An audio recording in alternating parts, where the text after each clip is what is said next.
All right. According to this, we should be live. I will wait for a sound check to make sure that's actually the case. As usual, promotional consideration paid for by the following: John K., Andrew C., Lady Quickblood 35, Moonbad, Bobus D., Craig B., Jimmy M., Dracwizza, James C., Macy J., Tipsy Thomas, James B., Woloch, Jason G., Michael W., Christian M., Coronite, Care Bear, Olinius Pius, Road Dog, King of Salt, Tippers, Sean, Orange Veteran, After Dark War Games, Celtic Miniatures, and Randy the Axeman. All right, let's see what we can see here. We good. We're all good. What's up, DM James? Oh, yeah, special shout out to DM James. If you wanted to do a show with me, buddy, we can do that anytime. Just we'll set it up. Either you can message me however you feel like on Instagram or anything like that. You can always just DM me because I need to know what programs you're using so that I'm actually prepared, because I have no idea how Discord works or how you guys are doing your magic on StreamYards. So, what's up, Ultimate Warrior? How you doing there? Just give me 1 second. I was just a little bit, I'm about 3 minutes behind where I need to be. First off, I need a stick of gum. My mouth is dry.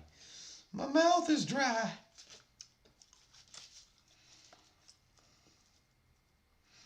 All right, what's up, Command Bunker? All right, so, just real quick here, a little bit more senseless, promotion here. This is one of the designs that are available, that's going to be available for the $10 tier on Patreon. And this is the one that I usually wear in my videos when you see me. And then this is the first design, as you know there. And so you already got that.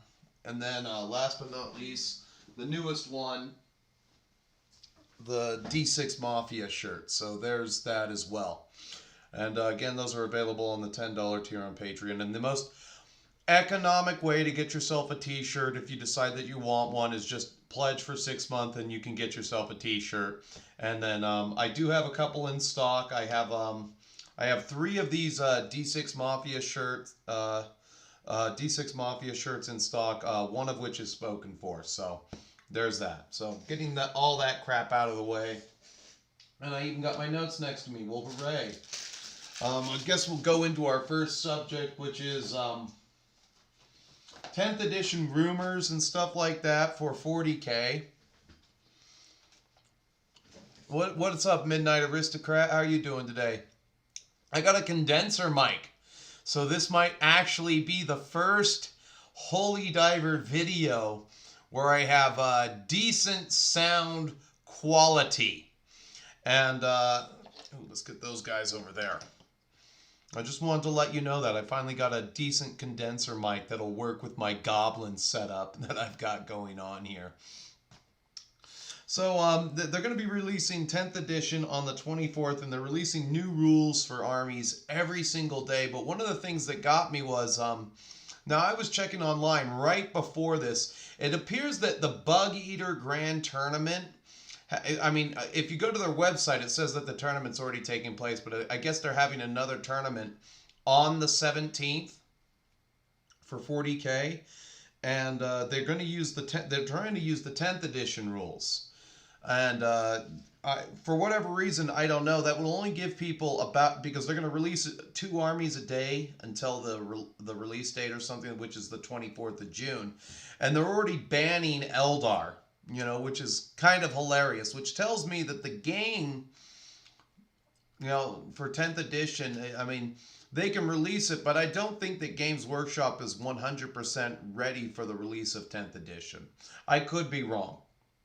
All right, and just kind of here, I mean, everything is June 16th. People have a week to learn the new system and get it down. And I'm just sitting there in the back of my head, why don't you guys just play 9th edition one more time?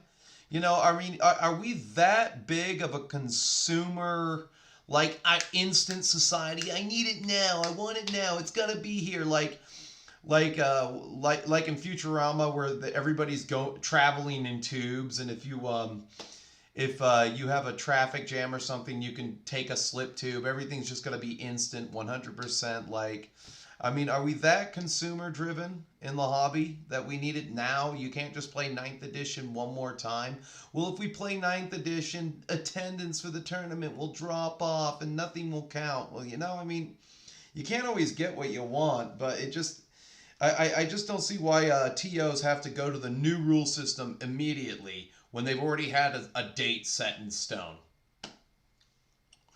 No Eldar, I know, and the reason for this, the Eldar are according to the Bug Eater, because I guess if you're a TO of, and Bug Eater is a pretty big event, but Bug Eater's been around. One of the things that they have over there at Bug Eater is a big Kings of War tournament. So that's how I know about Bug Eater and everything. I mean, I was invited to Bug Eater to play Kings of War there, but I never went. I stopped playing Kings of War, just a while ago and everything. So basically what they got here is the Eldar like Votann have some broken shit. Again, GW is always having these problems with the release of any new edition. They never seem to be able to get it right. They never seem to be able to get it right. And it's just, I think that they're a company and a game that tries to do too much on the launch of a game. We have to have all 20 factions ready. And I think that the more prudent thing would be to okay, so this month they should select 9 to 12 of the available factions to be ready at launch. How about that? 9 to 12 of the out of 20 factions, 20 playable books you've got out there.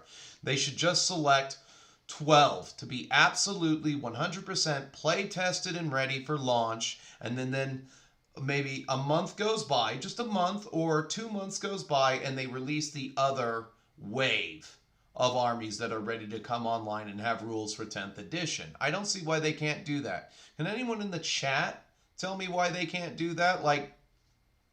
My friend always disagrees with me on this. He says Games Workshop can get it done. They can always get it done. They're always going to be ready and they never have been. I mean, Votann was basically a disaster that they had to FAQ them and increase their points value. I think the Hecaton Fortress went from 190 points to 250 points overnight because people were bitching about how good this army was going to be. And the thing that they're dinging the Eldar on is that they have miracle dice. And so they can automatically change the damage roll just to be a 6. Which, sounds like bullshit if you ask me. We're just gonna, you can automatically deal out 6 damage. +2, and plus whatever mortal wounds that you do on top of that, because you have the new devastating rules special rule, devastating wounds special rule, and I've only gotten to read the first couple paragraphs of 10th edition as far as the rules go, and it doesn't sound like a train wreck, but again, with the way that Games Workshop writes armies, this is why they need to move away from books. No physical codexes for 10th edition. I know that they need the money from selling those $50 to $60 books. We need the money for the books.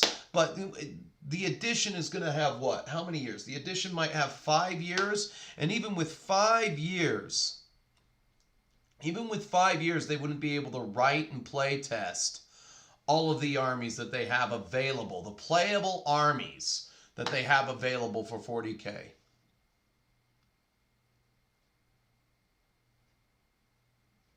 They still haven't embraced alternate activations. Well, that's what Kings of War does. You take your turn, I take my turn.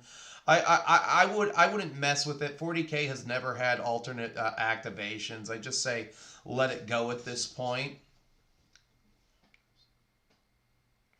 I don't know if it's going to be a train wreck. That tournament certainly sounds like a train wreck, if you ask me. Bug Eater sounds like it's going to be a train wreck immediately, because even if it goes off without a hitch, you literally have 1 week to learn your army. That means you're going to do nothing else except look at the available models you have, realize everything that you own for the army sucks Donkey Kong Dong, and then you're going to go to the tournament, and the guy who has, I don't know, infinite everything for his army already. You know, he's got like 10 of everything because he was, well, this is why you should be the 40K collector. He goes and he wins.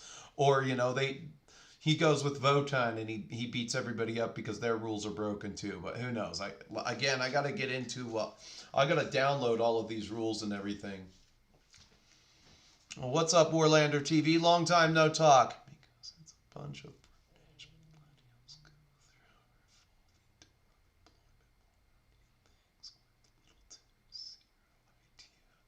Okay, that is true about a bunch of British with a revolving door of employment while running things with little to zero idea of what they are doing, standing on the shoulders of giants.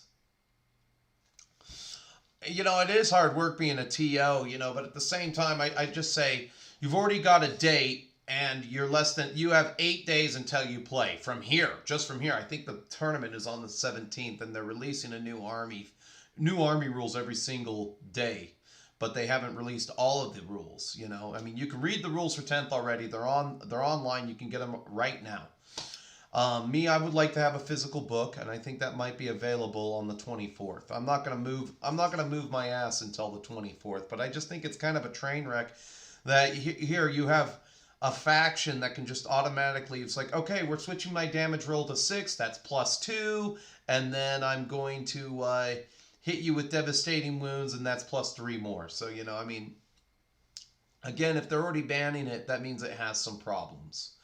And so you should just play 9th at that point if you have to ban Eldar, because Eldar is a popular faction. So that much is true.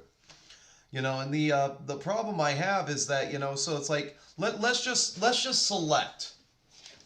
You're gonna have to forgive me. I'm very hurt. I pulled a muscle in my lower back the other day, so I'm in excruciating pain if I jiggle the wrong way. So let's just select some armies that should have been available at launch. Number 1, Space Marines. All right, got it. Flagship product. All right. Codex Marines should be ready to go. We'll go with Tyranids because they're in the box. So there's 2 armies right there that should have had 100% of the writing done, play tested, in the bag. Next up, Chaos Space Marines. All right, there's 3. We're already at 3. 100% ready in the bag. After Chaos Space Marines, we'll go with Eldar and Dark Eldar. All right, they should have already been ready to go with just those 5 armies right there. We'll go with Chaos Demons. Okay, that's number 6. All right, none of these special Chaos Marine Codexes. We'll just cut them out. None of the special Marine Codexes, okay? So we're already at 6 armies just right there. We'll go with Necrons, Orcs, Tau, and let's just pick one more, Imperial Guard. How hard would it have been for Games Workshop to just focus the play testing and the brunt of their time on those 10 factions to be available at launch, and then wait a couple of minutes, flush out the rules for the special Marines like the Blood Angels, the Dark Angels, you know, bring them online next or something like that, and the Black Templars because they have to be their own book now too. Then you have World Eaters, they're their own book. Death Guard are their own book. I mean, and then what's the other what's the other faction that's their own freaking book? Adeptus Mechanicus. There's 6 more armies right there that everything needs to be flushed out and ready to go. You know, and so it's just like I really think that if they had just released it in tiers, so 3 months later you get the rest of the army, everything's ready to go, but you start with 10. You know, and if your army's not available to launch, well, tough shit. Suck it up, Buttercup. You know, I don't see why they have to go balls deep with everything that they have when it's not ready. And there's no way it can physically be ready because that's a lot of work. That's a lot of people writing rules, play testing the rules, rewriting the rules, replay testing to make sure everything fits. It's like, let's say I have a suitcase. Everything needs to fit in everything can fit in the suitcase if I fold it all correctly and put everything in small bags. And, you know, it has to all fit together like a Tetris game. You know, and if they have to take a couple of extra months to do that while they bring other books online. And that's, again, I think the biggest problem that 10th edition is going to have is that every single army will not get a book through the run of this edition. There are armies that you absolutely have to create books for because they're the big selling points for 40K. They absolutely, like, if they didn't, let's say I went through an entire edition and they didn't release an Orc Codex. Well, I would not only go to my local Games Workshop in town and shoot the place up with my 30-06, just start blowing holes in there with my BAR. That's what I would do. I would literally do that.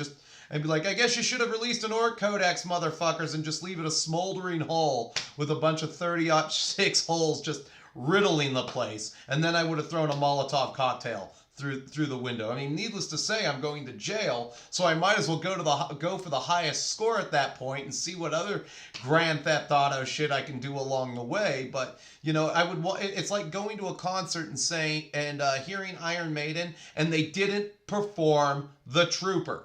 If I went to Iron Maiden and they didn't perform The Trooper, I would want my money back. I would literally want my money back if they didn't perform The Trooper. So, you know, I just don't see why they can't take things a little slower. I think we live in way too much of an instant society where it's like, I gotta have it now. It's gotta be now. Me, mine. You know, so if they just take it a little bit slow and they come out with the first 10 armies that are available and everything fits into that suitcase for the first 10 armies that I mentioned, you know, they can actually have a successful release. And people, you know, wouldn't have to ban armies from tournaments. You don't even need a 10th edition tournament yet. Why not let the game be out for 2 months and then start rescheduling and switching over, you know? Yeah, and you'll have a little bit of time, you know. There'll be a little bit of time in August. You can, oh my God, everything will absolutely be ready in August. That gives you some time. That gives you a month and some change. You know, I mean, June, July, yeah, August. That gives you the rest of this month after the 24th, and that gives you an entire month to get ready. And then by the time, and if you happen to own more than one, and then you can organize a tournament for those first 10 armies and find out what's broken for them. How hard is that? You know, oh, this needs to be fixed, that needs to be fixed. Somebody exploited the hell out of this, and then they fix it. But, you know, no, everything's got to come out at once. It's all shovel ready to go. They got a snow shovel, and they're force-feeding some buttermilk Bob everything that's going to go into 10th edition. And I just don't agree with it. I think that they're mishandling it. Now, let's catch up with chat here before we move on to the next subject, because there isn't a lot going on in the old world, you know, right now. So, you know, I've checked Fate, 212. I was over at Warhammer Community. Nothing yet. I'm really hopeful that they will just start to release the bases. I mean, how about this, Games Workshop? Release the bases. If you're going to bigger bases, at least release the modular movement trays that you're going to make for those at launch, and then release the bases so people can start going to work. They can start going to work. If they want to change the base sizes on their armies, they can. My Beastmen are going to be in limbo on these 25mm squares because I don't know if they're coming out with a 30mm square, you know? And I think I can get them off of there if I really try. No, they're stuck on there. That's okay. I guess I'll base the army when I'm done with it.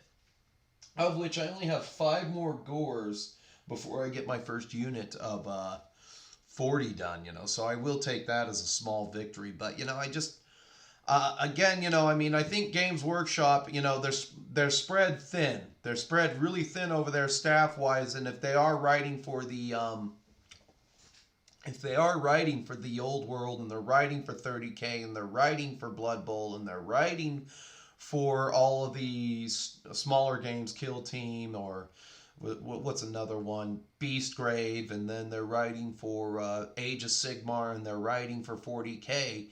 The manpower just doesn't come from anywhere, and this is another thing that Games Workshop is guilty of. You know, every single employee for play testing or whatever, it all has to go.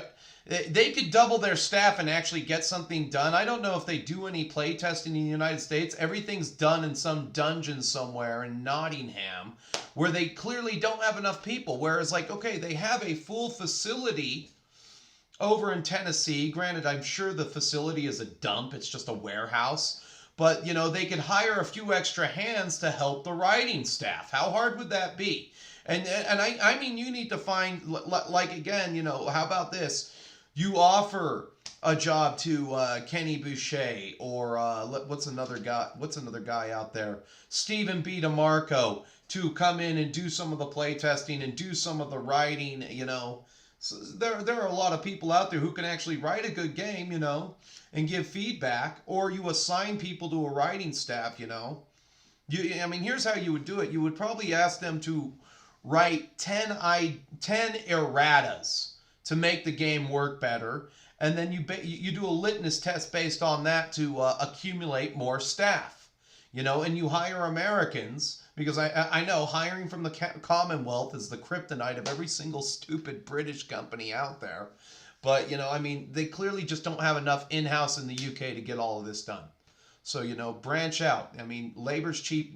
Labor is a little bit cheaper in America, and there are probably people who would give their left testicle to work for Games Workshop, just sitting on the sidelines like the awkward dude like the awkward fourth dude in a gangbang, you know. Are you ready for me yet? Are you ready for me yet? And he's just standing there. She touches him a little bit, and he's like, oh, are we on? No, you're not ready for me yet? Okay, well, I'll be in the kitchen getting a sandwich, you know. And that's where they've kind of left, that's where they've come short, at least as I can see, is that they're just not willing to hire more staff in the places that they need it, you know. And so, like, if I were running GW, I would literally close stores for that reason, to free up money, to free up moving capital. Heaven forbid you close a store that has terrible numbers regardless of who's working there. You know, you close a few stores and you move that capital, that moving capital. All right, OBS is working again. Let's get the chat before we move on. That's never going to happen, Ultimate Warrior. They will never have all the factions ready upon release. Never going to happen.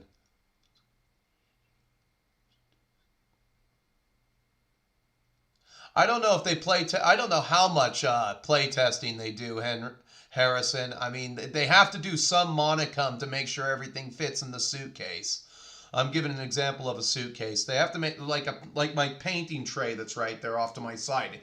It only takes Vallejo paints, and they have to design it a certain way so that everything fits. I have to say in Minecraft? No, okay. Well, who's gonna watch this anyway? You know, I'll be doing all that stuff in Minecraft. Whoops. Oh, the FBI enters the chat here. Uh oh. I guess I should just start calling myself Mahmoud Boss. But I am kind of right though. If Iron Maiden or GW, if Iron Maiden didn't perform the Trooper, I would want my money back. If the Orcs didn't get a codex during the run of an edition, I would want my money back on everything that I bought so far. You know. In Minecraft HD, we'll be fine. We'll be fine. Okay, we'll be fine.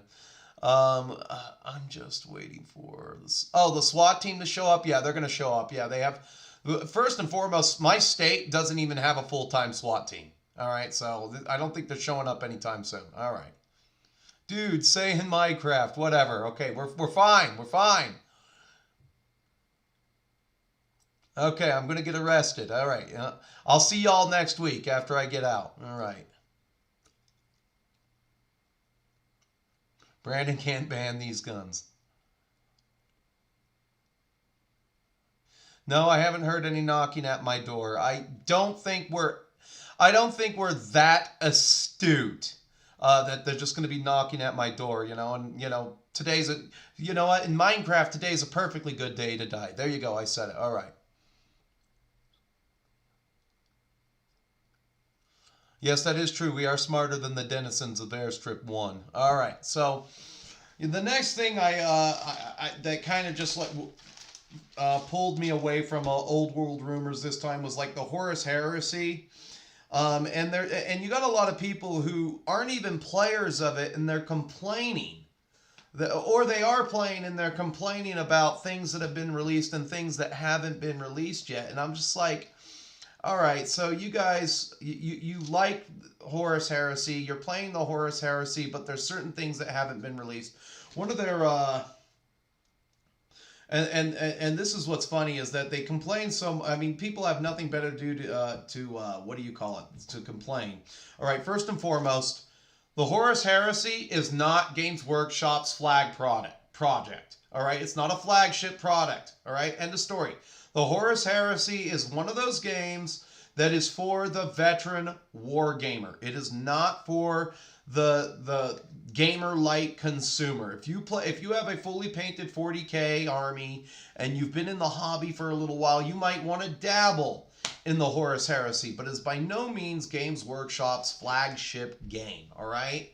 It'll never be Games Workshop flagship game. The flagship of Games Workshop is Warhammer 40K and Age of Sigmar, and to a lesser extent, I would say Blood Bowl, or what's the other game that everybody plays? There's one more that I'm missing. Somebody in the chat help me out. I would say Blood Bowl would be the close second there to those two. There's one more that I'm thinking that everybody's already playing, and I can't remember what it's called. I'm dropping the ball there. So it's not the flagship product, and you know they're complaining that the goal of 30K was to basically make plastic kits of all the fancy Forge World models. Oh, is it Warcry? Is Warcry bigger than Kill Team?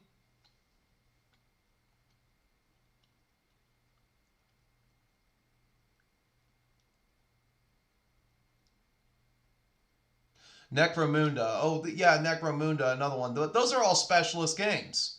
You can put, I want to say that you can take Warhammer, the Horus Heresy, into a specialist game, all right? It's like Battlefleet Gothic. It's there, but, you know, you do what you want to it. But the fact that they've taken the time to build a plastic Typhon makes me want to go out and buy 2 new Typhons.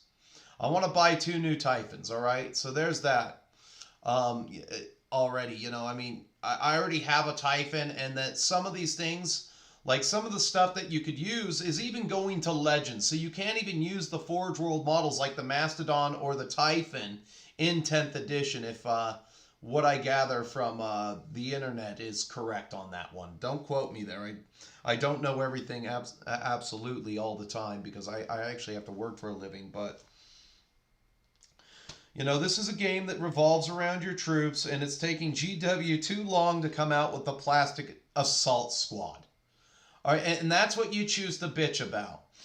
I mean, imagine being so affluent, you know, you live in the UK, and it's just like, oh, they haven't come out with the plastic assault squad, and this just isn't good because I need the plastic assault squad. You know, you can buy some of those fancy bikes that Marines ride around on, the bikes with the jet bikes with the cannons if you need fast attack, or you can buy the old assault Marines. I'm sure you can go on eBay or go over to Etsy and find assault packs that'll fit onto the back of your Marines. You know, I mean, they're complaining about the fact that DM James would know about this, what they have and haven't come out with. He's done more in the Horus Heresy than I have. A shout out to my fellow Brits. There's probably already a lot of them in the chat there, but you know, I mean, the fact that they're complaining that certain things aren't out, you know, get creative. How hard is it for you? I mean, are you inconvenienced that you can't buy something direct from Games Workshop, that you can't get creative and make your own things? That's what they used to say in the old hobby magazines. You could make your own models. I remember when the Hell Pit Abomination didn't have a model and people got creative. This is back in the days of 6th edition fantasy. Sometimes they would put an entry in a book and it didn't have a model, and it never had a model, and people would get creative. Like Gatilla the Hunter in 8th edition fantasy. Gatilla the Hunter was a wolf rider who was really cool, by the way, and he gave really cool rules to your goblin wolf riders. He made the ballistic skill 4. He gave them better leadership. He gave them a boost. So much of a boost that I mean, I'm like halfway tempted to get the book. But the fact that he made them ballistic skill 4 and quick to... I think he gave them the quick to fire special rules so that they were always just... They were always hit. You would have a group of Goblin Wolf Riders that were always hitting you on 3s. Pretty strong choice right there, but they didn't make a model for him. Did you need a model for him? Maybe you make your own goddamn model and say, hey, this is Gatilla the Hunter. I got creative and made my own model.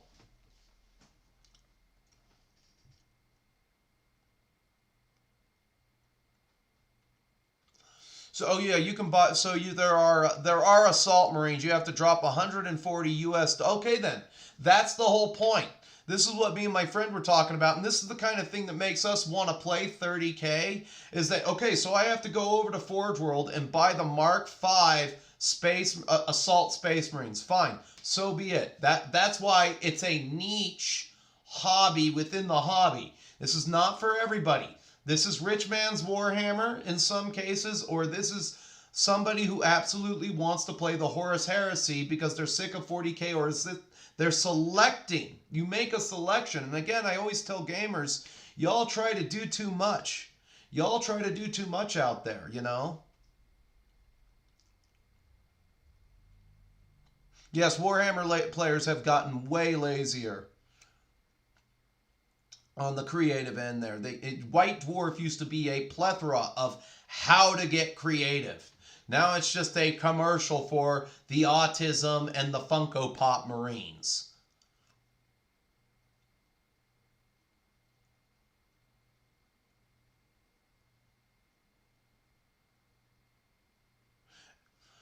Yeah, and if you're not interested, so you make a good, Corvus, you make a good point there. If you're not interested in playing 9th edition, but then later on you become interested, you know, again, you don't have to play every single game that Games Workshop comes out with. You don't have to play Warcry. You don't have to play Beastgrave. You don't have to play Necromunda. You don't have to play Blood Bowl.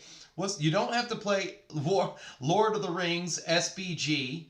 You don't have to play Lord of the Rings SPG. And you don't have to play Sigmar. You don't have to play 40K. You can just play Horus Heresy. Again, the hobby, 90% of the hobby is actually just building and painting your army. Again, and if you're lucky, you get to go to a tournament here and there, and it's your hobby. It's something that you do in your leisure time. This is not a way of life. Me, I'm doing this in my leisure time. Who knows what I'm going to do later today after the stream, you know? So the next thing they're complaining about is there's no sign of Breacher Marines. It's been 1 year of the... imagine this. Wait a minute. You can buy... and DM James, back me up on this. I think you can buy the Breacher Marines in the Mark V or Mark III armor on Forge World. You could buy those arms for the Breacher Marines, the Space Marines with shields. There's no Breacher Marines in sight. Do you need Breacher Marines officially from Games Workshop? Or how about this? There are shit tons of 3D printers out there, 3D printing companies out there that can give you Breacher Marines. Sure, it's for the latest squad, the Mark 7s and the Mark 8s, but there you go. You have your Breacher Marines. Paint them the color of the Legion that they're supposed to be, put them on the field, and get over it. You know, they have to be the official Mark 6 Marine with the Breacher shields. And okay, so you can buy... Yeah, the whole point of this is to go over to Forge World and see what they got. You see this? These guys right here are $104 and change. All right? I bought these for my Iron Warriors, and I'm probably not even going to get to them this year. I'm probably not even going to get to them this year. I have to paint the metal on them, but these are 140 bucks.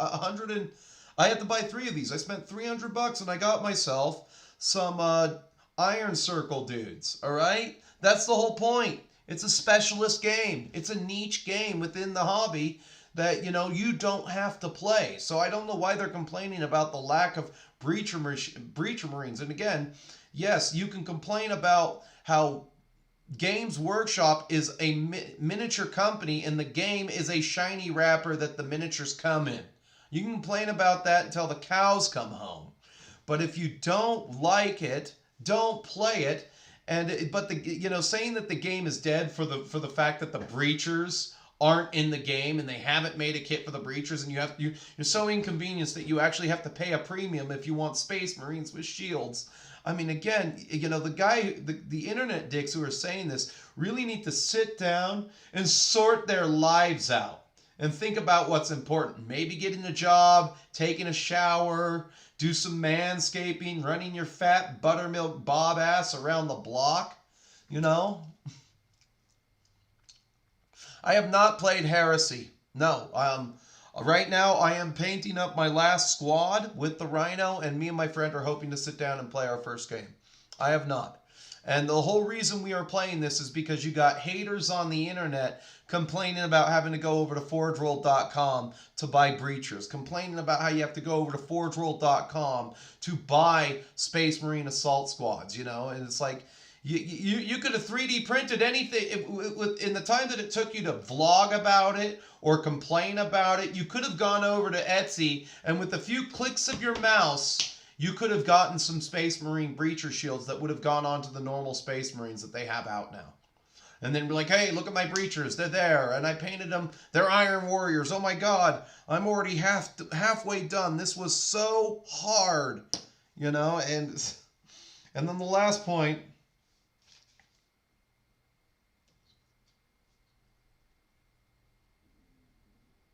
And the last thing they're complaining about is that the team that's making the models, they're only making the big expensive models first that will sell to 40K. Well, duh. I didn't know if you knew this, was that Games Workshop is kind of in the business to make sales, because they're probably starting at the beginning of the quarter of the fiscal year. They're probably starting in the red. All right? And then they have to make X amount of money to pay the bills for the locations that they have. They might, I'm not going to look at their financials during the run of this topic, but I'd say at any given time, Games Workshop probably only has about $20 million of moving capital to make payroll and make bills for all of their physical locations and do payroll at any given time. And everything else is dependent upon revenue, or if people are buying their tanking stock. Me, I would never buy Games Workshop stock because it's a junk bond company. I mean, they trade in GBX. I don't even know what that is. And hold on, I actually have to go get my phone. Ah, shit, that hurt. Oh, fuck me. Kill me now. Kill me now. Just kill me. Just kill me. Somebody kill me now. It's my lower... it was a bad snap, children.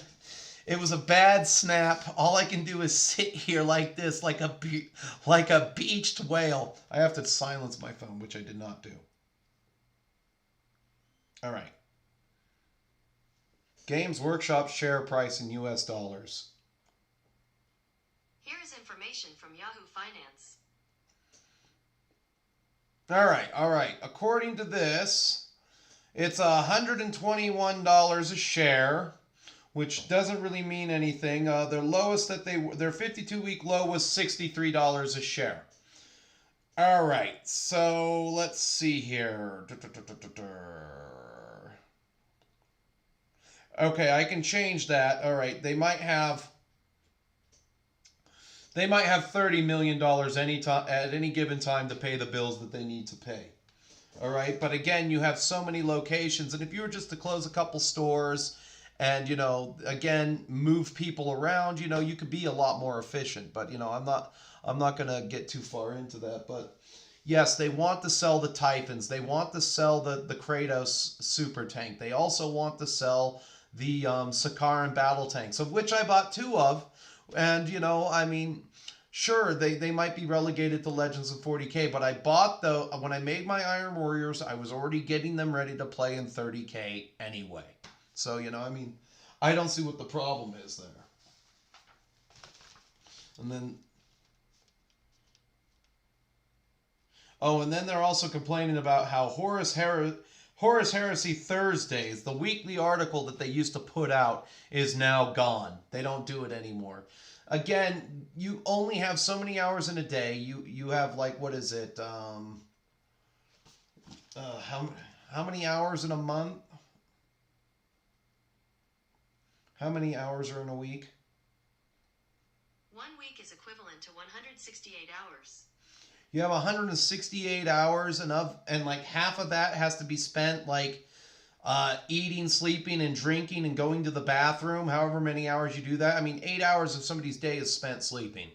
You know, so the fact that, you know, I mean, they're not committing to writing the weekly article to 30K is just a devastating blow. You know, it makes me want to play the game even more, because it means that the dipshit normies aren't going to be there to screw it up. Anyway, with all of that out of the way, we can actually go into today's painting. And I think we timed everything up. We did about 40 minutes, 20 minutes on each subject. Look at that. I did good for once. I don't want to touch that. Let's see. We're going to get rid of Akatsuka in Minecraft. Everything is in Minecraft. Click that. We got our paint table. All right. I'll get the chat one more time. I'll get a little bit of this liquid in me. I should go get an aspirin. But once I turn and start painting and leaning my fat ass up against this table, I should be okay. And it's not my back. It's like the muscles that are attached to my right hip. It's all on the right side. Somehow that controls all of the muscles in my stomach. And when I'm sitting there and I do this, that hurts. Oh my God, that hurts.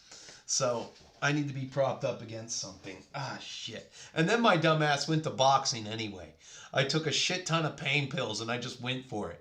And I felt good afterwards. But this morning, I mean, and then I slept on the floor in my spare bedroom so that I'd be completely flat. That did help a little bit, but yeah, I just can't engage my core for some reason, because the right hip flexor muscle controls everything.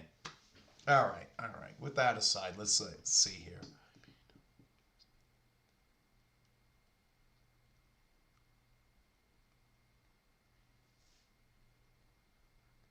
Yeah, it's easy. 20 Templar Brethren. You know, I've got 30 Tartarus Terminators for my Imperial Fist. 30 of those guys. You know, I mean, just play the game for what it is, you know, put together an army. What's up, Shadow and Sun? How you doing? It's weird. It's like, it's to the right of where my spine is, you know. If I had herniated the disc, I know that the pain would be so unbearable. I wouldn't be able to sit here the way that I am now with the shitty posture that I'm using. So I'm okay there. I wouldn't be able to kickbox either. You got to get back to painting your Adeptus Titanicus. You know, you should, you know, if instead of buying new stuff or something, you know, I mean, this is what people always overlook. You know, you can always get a commission painter to do some stuff for you. You know, Bobus D, one of my patrons, is a commission painter. You know, and he's a pretty decent commission painter. Granted, you have to send everything to Greece. But if you're okay with that, you know, you might want to check him out. Let's see if I'll give you the Instagram handle right here live. Or maybe I will. Oh, no. We got it. I got my phone next to me.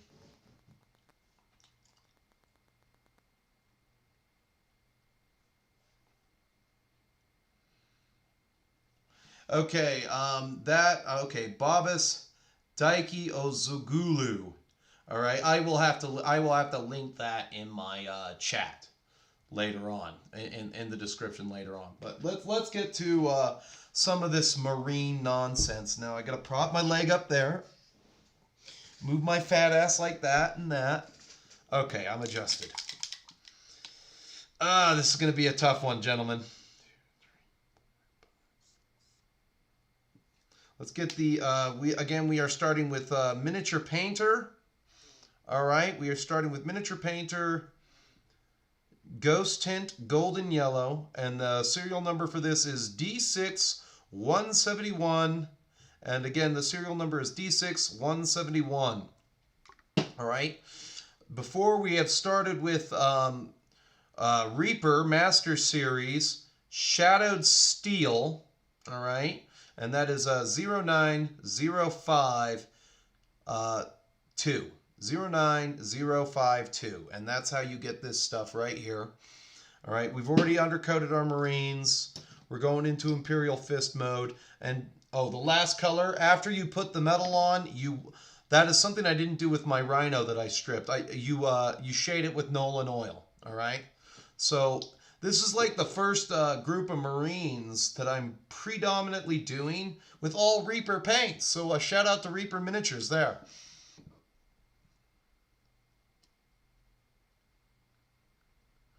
So yeah, I heard about that. They might be actually bringing back Epic. I have no interest. I have no interest. I've never played Epic. I know it exists. Kind of like Vince Venturella. I have no interest. I know who Vince Venturella is. I know he exists, but I've never watched his channel. So I can't badmouth somebody that I haven't watched.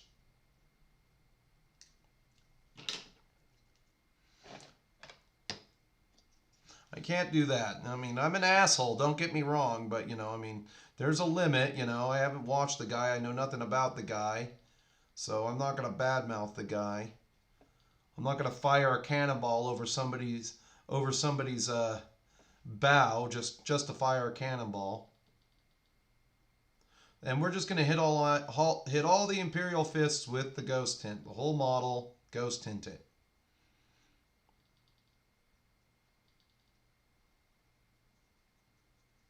You can get it on the shoulders if you want to, because we're painting the shoulders a different color. But this is their primary color. It gives them that golden yellow.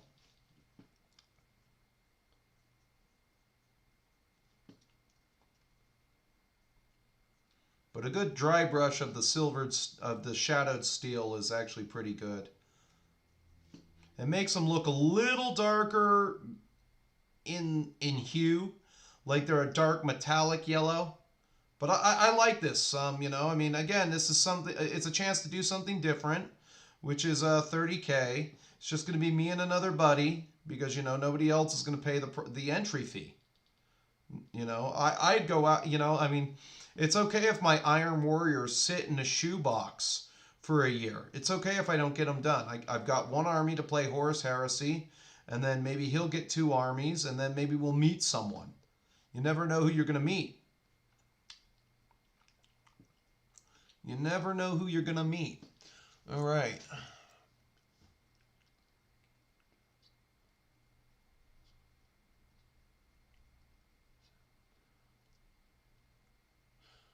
Oh, yeah, you can't. That's illegal, dude. Corvus, that's illegal. You're not supposed to buy old games and play those. You have to have the latest Games Workshop game. Otherwise, nobody will interact with you, and you'll never have any friends. You don't support the current Games Workshop game? Well, nobody will ever acknowledge you. You want to play that game? Ugh. I didn't know if you knew this. This is a 10th edition store. No, you're not allowed to play older editions of games. Absolutely not. That's a no-no. That's a no-no.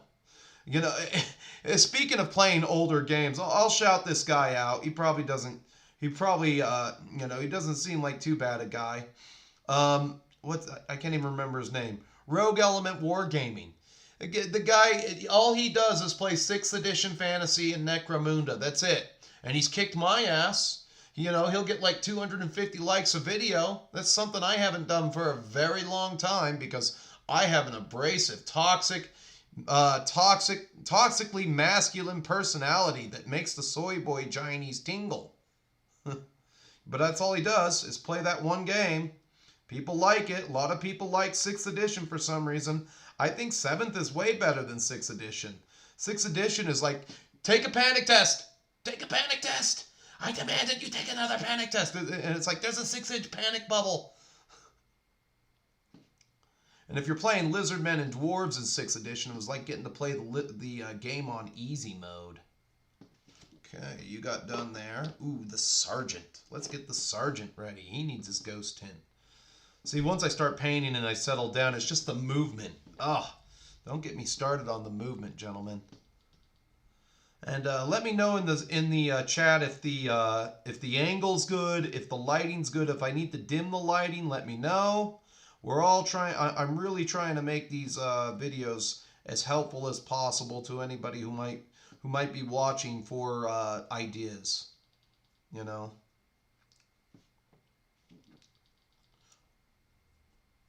But if you're still in the chat, GM James, absolutely. It would be my pleasure to come on the show. Just give me a list of the programs that you're using, and a small list of how to use them. And I would love to come on with you in Shadow or something like that, and just shoot the shit and do the things. It's just that, I literally I'm literally a Luddite. I hopefully have a guy coming over today, one of my buddies, who is very tech literate and also knows how to decorate. And I'm going to go from a white trash setup to maybe something a little more aesthetically pleasing. No, but you're not allowed. You are not allowed to play old editions of games. Old Hammer? No, no. Nobody wants to play that. That's a poopy game.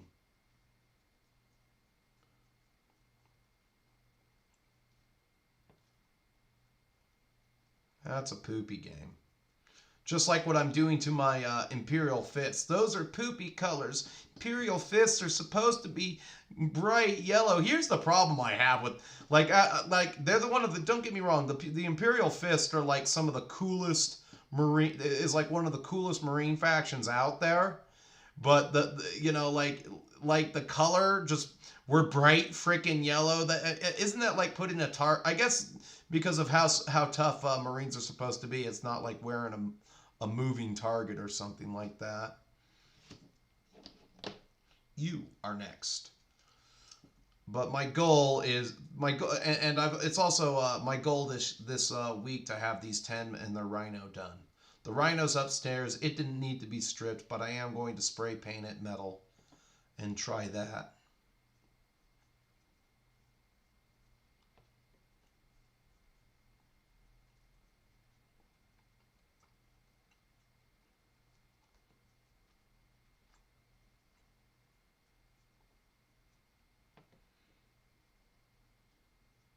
Yeah, longer-winded show today. Oh, back pain. It's not even back pain. It's like an acute muscle spasm every time I try to get up. What the worst is like injuries that make me cringe. Oh, what's up, Nice Games? Long time no see, buddy. Is that when this is one of those injuries that where if I sit down to try to take a crap or something like that. If I sit down to take a crap, what do you call it?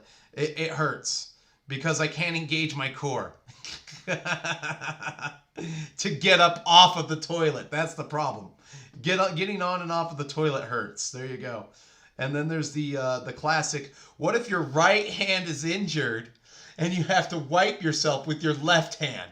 As a matter of fact, you should practice that. Wiping with your left hand to be ready, just in case something happens to your right hand. Now, if you already used the devil's hand there, it's okay. But yes, this is in my top 10 list of injuries that make me cringe. And I tore the muscle while deadlifting.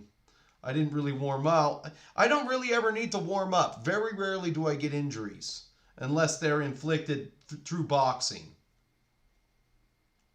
Or I sleep funny. Usually all the injuries are up where my neck and right shoulder are.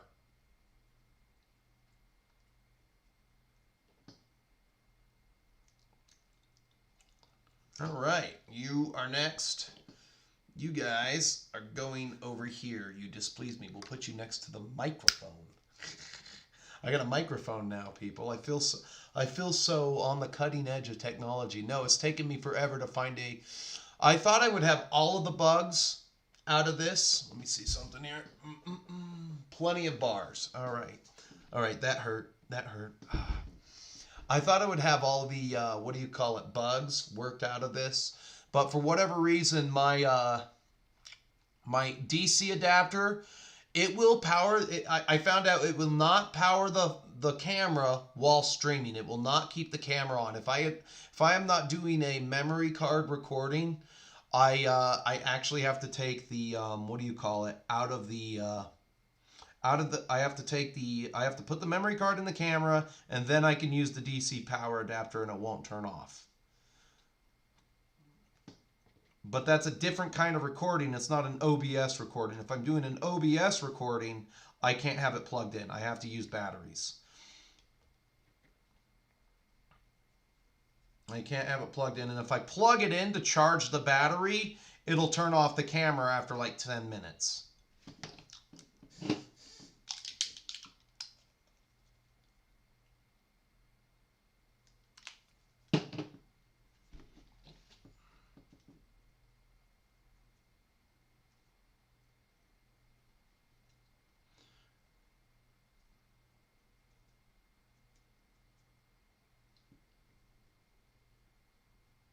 And again, this wash is very sticky, so you do not want to touch it. You do not want to touch it. Today I also have to go out and get some paints. And I guess I should order some paintbrushes from Reaper, seeing as how I'm using Reaper paints. I'm using a lot of non-GW colors. Uh-oh, that's not allowed. You have to buy the proper GW colors to paint your Imperial Fist. You're cheating, HD. There are hard-working people in Nottingham and Knights who live in Knightsbridge that need this money desperately because they've never lifted a finger in their entire life.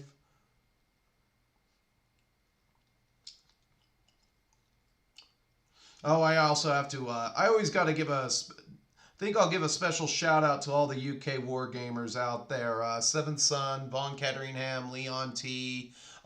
Even though he's not British, medieval wargamer. I just want, thanks you guys. Thanks for keeping me going and encouraging me on Instagram and everything. It's very nice. It's more than I deserve, especially with how much I bash your guys' country.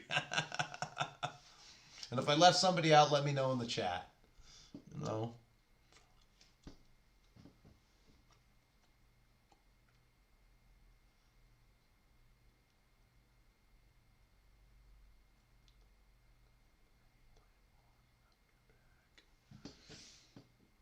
Oh no, the cat, I forgot to put the cat out. I left the cat out so long this morning from last night that he's going to be pretty subdued.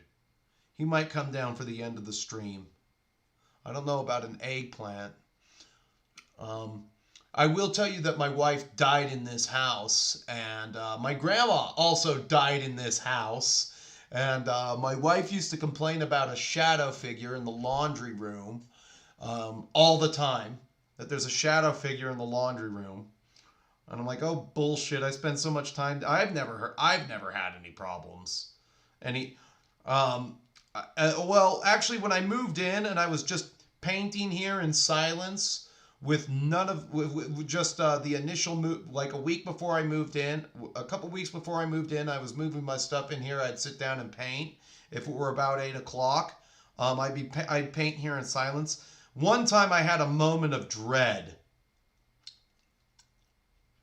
Oh, night. I gotta see what.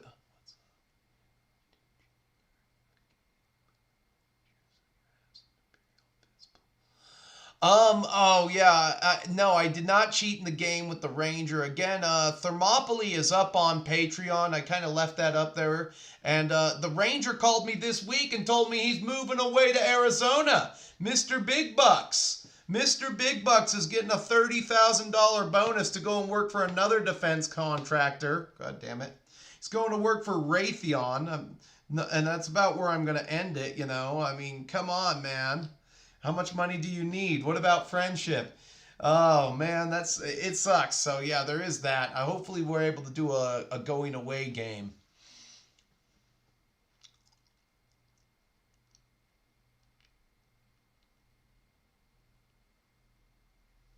Oh yeah, back issues suck.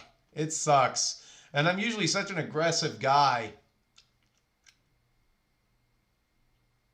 Oh yeah, yeah. The Ranger, he's a good guy. I wish he would come around a little more. I think he's got his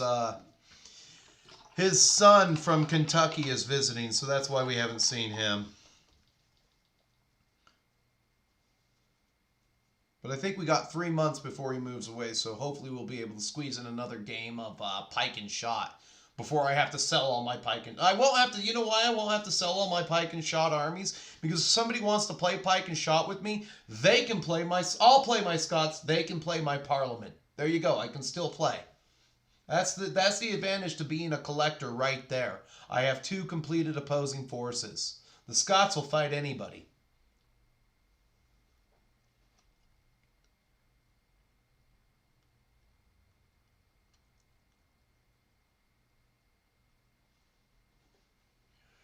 Yeah, I don't know how much better I sound with the microphone. Nobody's let me know yet.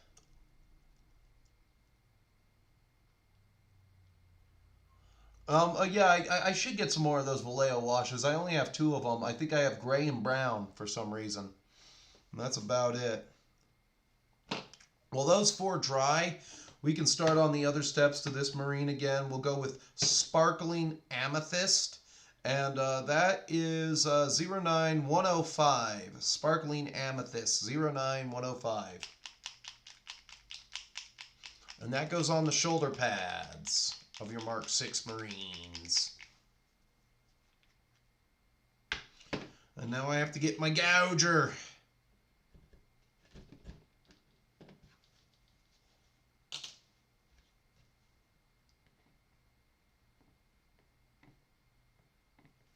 I think 3 drops will do me. We'll get out my size 2 here. Yes, sir. And we will go to town on these shoulder pads.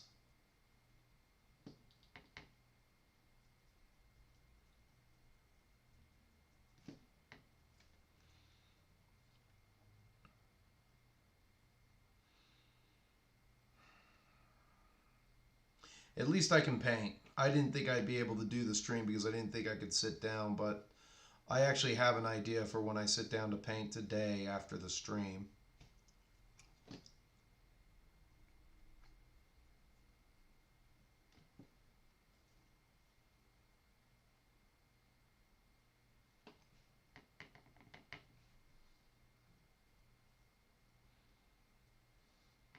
And these ones don't have the mechanical bayonets. They just have the standard bayonets. I mean, they give you. I think these Mark 6 Marines are a good kit. They're a good kit. Can't wait to get the rest of them built. I had to cannibalize a few parts from my Rhino. I'll show off the Rhino in a second here. I did forget to wash the Rhino black. But that's okay.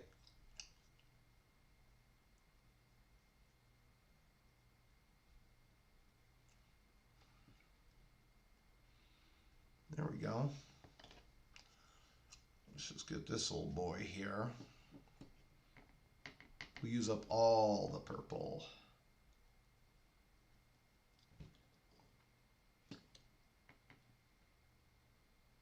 Don't waste a drop.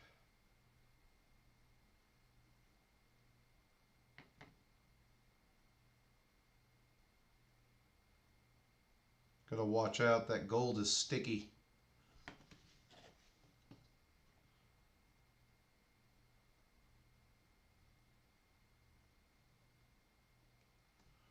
What I gotta do is I gotta get a headphone connector now. Well, I have a headphone connector. I have to get a headphone so that I can hear when the OBS cuts out like it just did.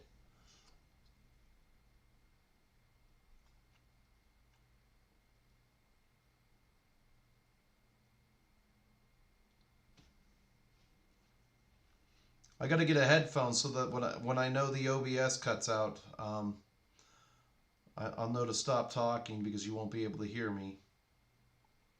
At least I was able to get through the first part of this video.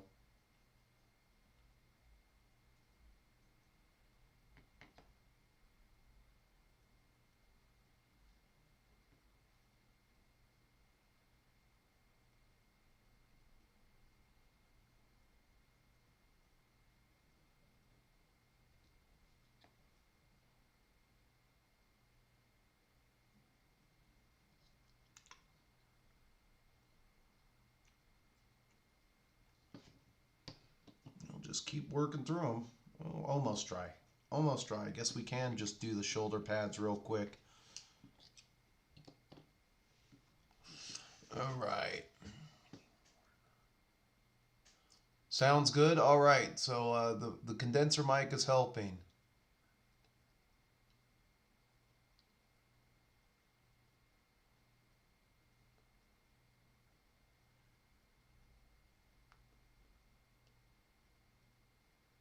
Yeah, that is some spooky shit. Light orbs and some stereo stuff. You know, who knows? You know, I mean, I'm more likely to believe in ghosts than I am aliens. For this part, you know, mostly because, you know, of how long it would take to get here. But then again, Stephen Hawking, Stephen Hawking and Carl Sagan did say that moving at the speed of thought is not impossible. Achieving the velocity of speed of thought is something that is not impossible. So you take that with a grain of salt.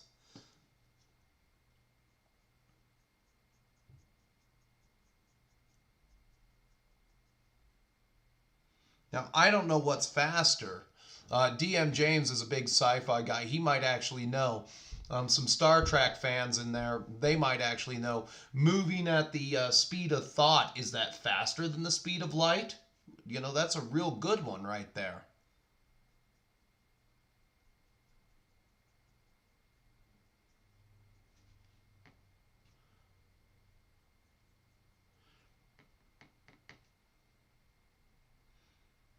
But no, if this house were haunted, I think my cats would have keyed in on it. My cats have nothing better to do than meow and complain of things, and they seem to sleep. My cats will sleep with me on the couch through the entire night. If I go to sleep, they'll both sleep on the couch with me if I sleep on the couch.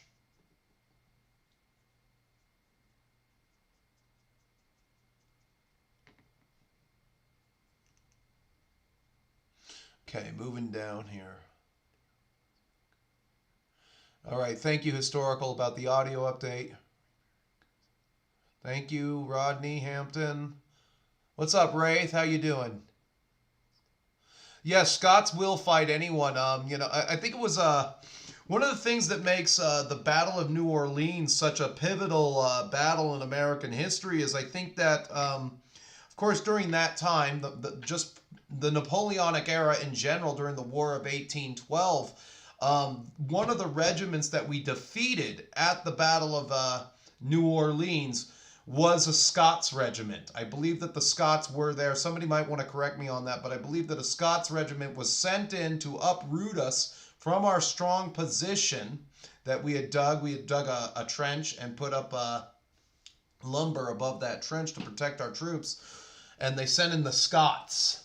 And we were able to repel the Scots. And usually they don't. Usually during that time frame, if there was a hill that needed to be taken or something like that, the Scots were pretty good shock troops. The Highland regiments, the light Highland regiments, the heavy infantry regiments of the British Army were Scot regiments, if I'm not mistaken.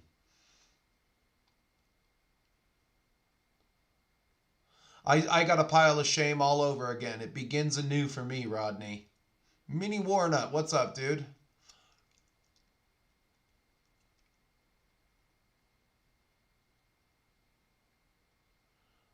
Tall Monster. Can you hear my thoughts on girls? What? Bitches? I think they're here to serve me. There you go. What do you want to specifically know about my thoughts on girls for? What are you looking to find out? You got to be a little bit more specific, and I'll get to your question. I really don't pay him any mind. I really don't. I don't pay him any mind whatsoever.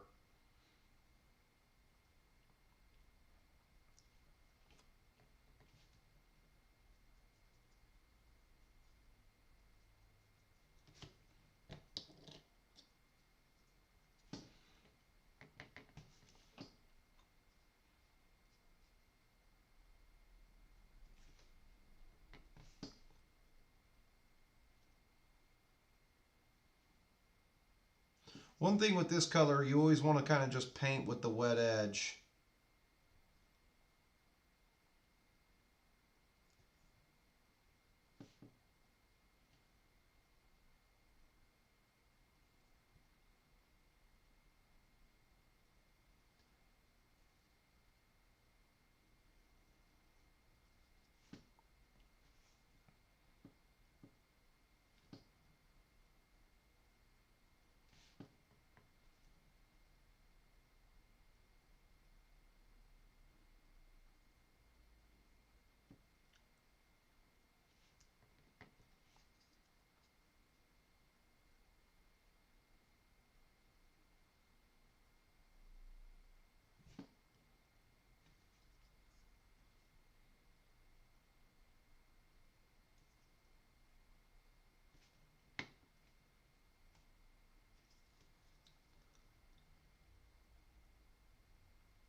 right, cool. One more guy with the purple shoulder pads.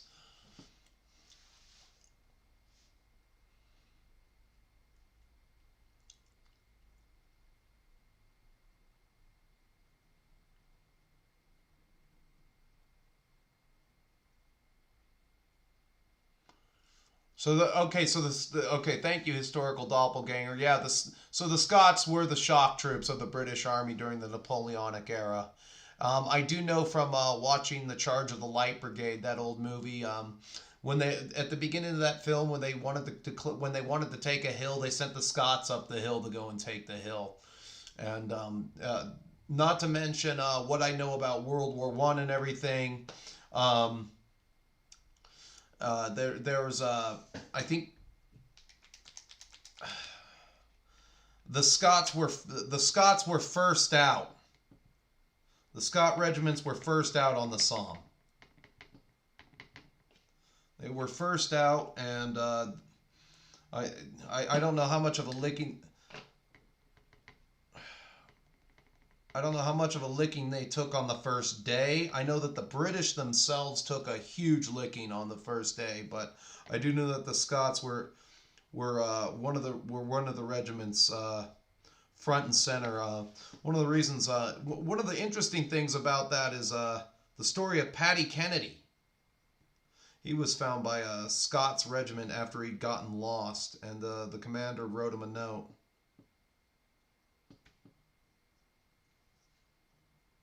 Very interesting story. The story of Paddy Kennedy.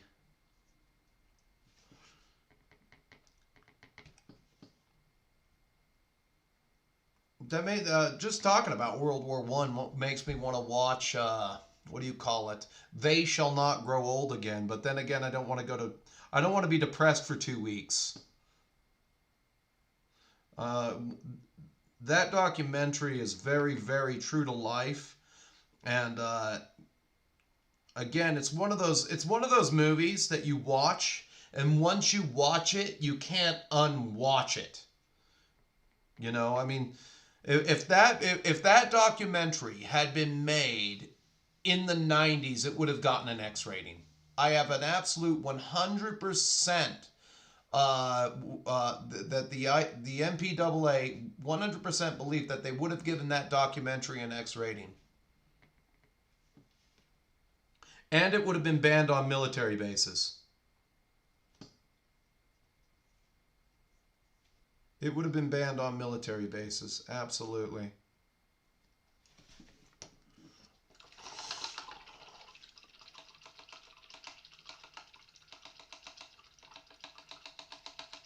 Okay, so like to know the basics of the anime ones, or like the real girls that put on the ear. No, okay, so for Instagram, I do like anime chick artwork. All right, yeah, I'm human. I'm very susceptible to that. Like, I turn on Instagram and I'm like, "Opai jose wa doko desu ka?" Miteru. I'm always looking for the next boob girl. And then when I see an actual girl on Instagram, I'm like, boo, get off the stage. And I swipe up until I keep finding, but there's some artists out there that just draw these giant tittied anime girls, and that's what they do that's their hobby, and for that, I don't blame them, because they're giving eye candy for the rest of us, so. Yeah, I enjoy one of my favorite anime characters. If I had a waifu selected, it would be Naga the Serpent from Slayers. She goes right to the top of that list. Naga the Serpent from Slayers. Let's see. Well, let's just take a quick break here. We'll go into display capture. Go into Google.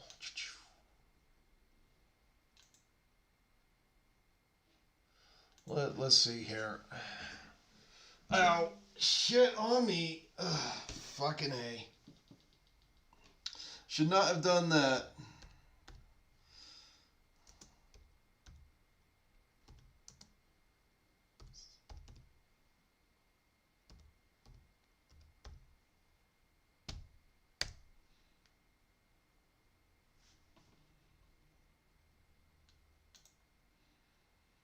There we go.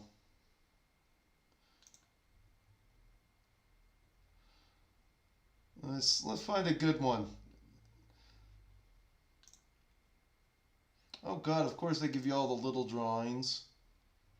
You have a bigger one? There we go. There's a decent one. Why not? Dark Sorceress, bondage gear, I don't know, cape. And she's just a useless hoe. There you go. That's what she is. She's just a useless hoe. She doesn't do anything except drink too much and sleep too much. All right, so that's about it. That's about the only anime girl that kind of comes to mind. Yeah, there she is drinking.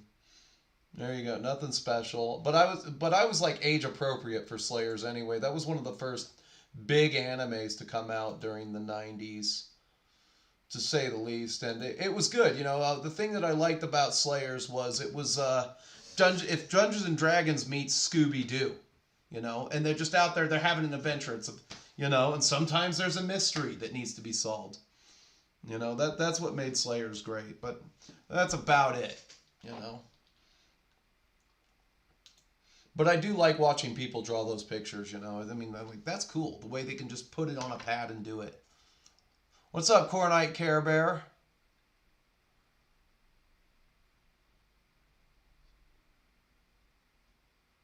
Some Chaos Chariots, sounds good. Jake R, what's up? Afternoon, fellas. All right, I'm glad you're in the Hangout, working some Frostgrave. Okay, Jedi, what's up? Working on Black Seas at the moment.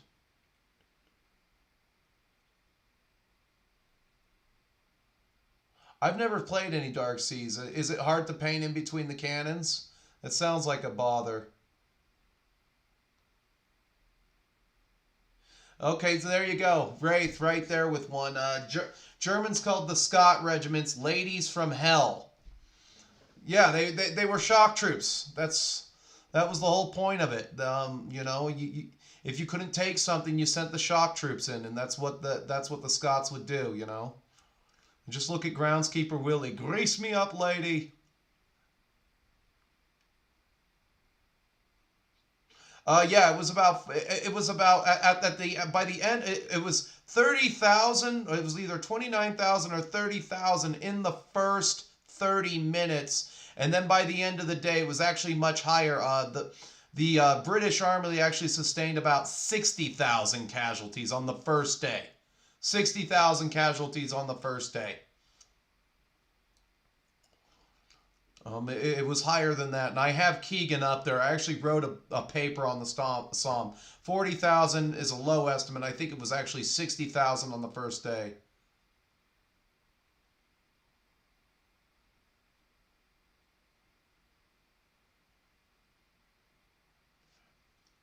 Nobody came back unhurt from that one. I mean, the problem, one of the other problems you had, if you didn't go up over the wire during the Psalm, you know, they would call, if you've ever watched Paths to Glory, I mean, during the French army, you know, when they were going for the big push for one little hill just for feet, they were fighting over feet.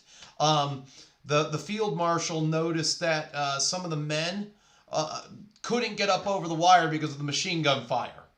And they couldn't get over the wire. And the commander was going to order artillery in on their positions. And unfortunately, it didn't work out that way. But the fact that he made the order, that's what the entire movie was about, was the commander. Then they selected 3 soldiers from that regiment, tried them for cowardness in the face of the enemy, and they executed them at the end of the movie. That movie, to this day, I believe, is still banned on all military bases because they don't want you to watch something like that. Absolutely not. That's a big no-no. That movie is still banned, and that was a Stanley Kubrick, Kirk Douglas movie, Paths of Glory. I own that one on Amazon. If it's not region locked, I suggest you check it out. Really good movie. Yes, I have the album. Motorhead 1916, 16 years old when I went to the war and I didn't get any older. Yeah, it's really sad, but it's very indicative of his generation because he would have had contact. His grandfather would have been the World War I generation. Him and Ozzy Osbourne, direct contact with the First World War generation. Very different time back then.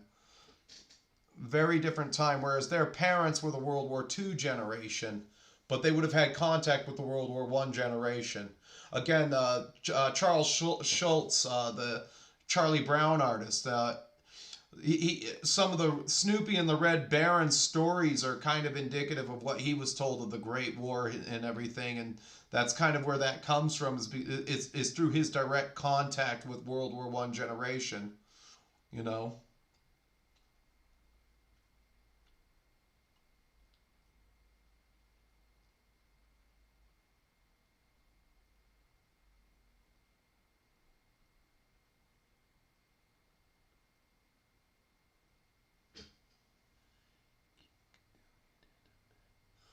Wait a minute. What is Keek on doing it manpower to you?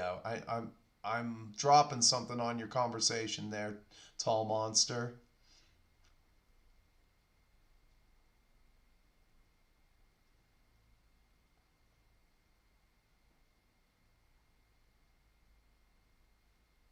Yeah, I mean that's surprising right there, Jedi, that a British regiment actually did have some success on the battlefield that day. And I think the Somme lasted a week. The battle itself lasted maybe a week or 2 weeks, but that first day was one of those things that should not have happened. It was one of those things that should never have happened. I'm gonna pull out one of these a couple of these beastmen here and get some flesh on them. Fuck. I can't do it today. Fucking dying. All right. I just can't get out of chairs. That's the only thing. Like, I can lean over and pick this up with no pain. Maybe a little bit of pain, but I can't sit in chairs. I'm definitely going to have to take a nap on the floor today.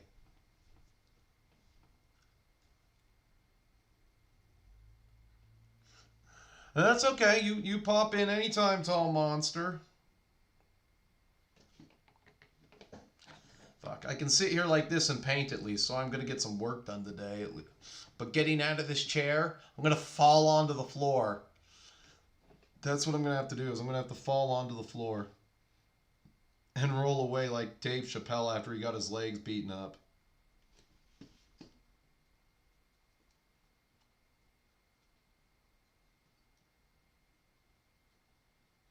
Before I touch any of those, what do you call it? I just want to make sure that the wash on the gold is just absolutely dry. Because if it's not absolutely 100% dry, I can't do the guns.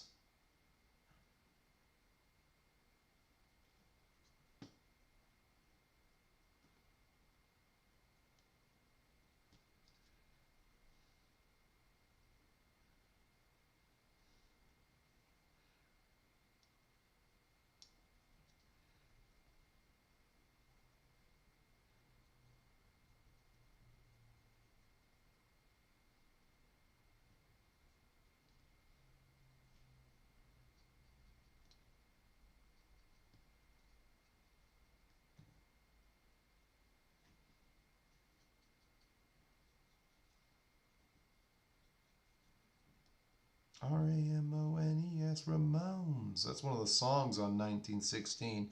Ramones, Ramones.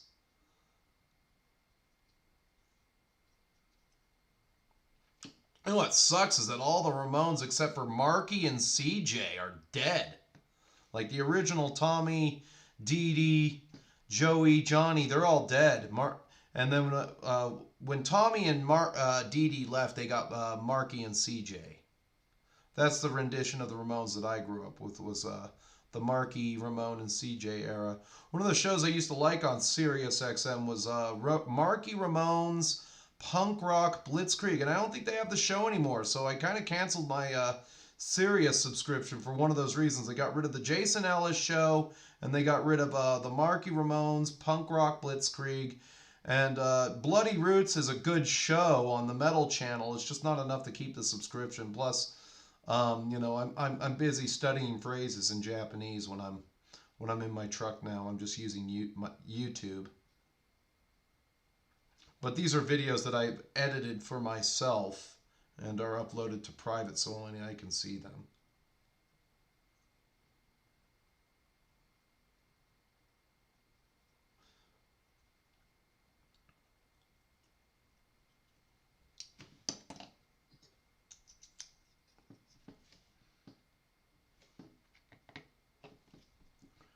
And I'm just going over these guys with Bugman's Glow.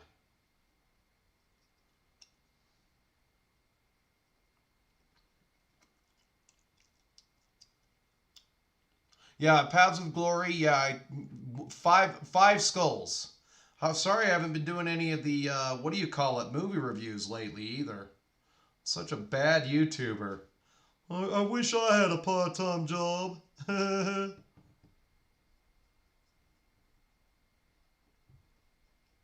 I mean, I have enough time to do everything, but if I actually have to paint, I don't. If I have to scrape, like right now, I might have to use half of July to make sure that I get everything in position. I am planning to play another game of fantasy very soon. And that will come out on Patreon in the next, and then there will be another release on my Rumble channel.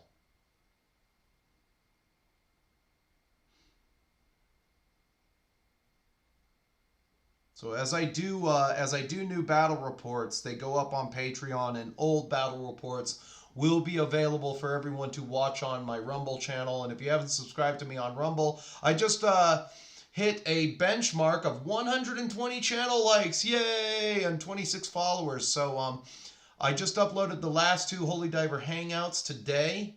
If you want to watch those in their entirety, and the other thing that I'm going to start doing is some of the Holy Diver Hangouts are going to, what do you call it? They're going to get chopped up, and I'm going to do like the speaking section of the videos are going to be their own standalone videos on both YouTube and Rumble.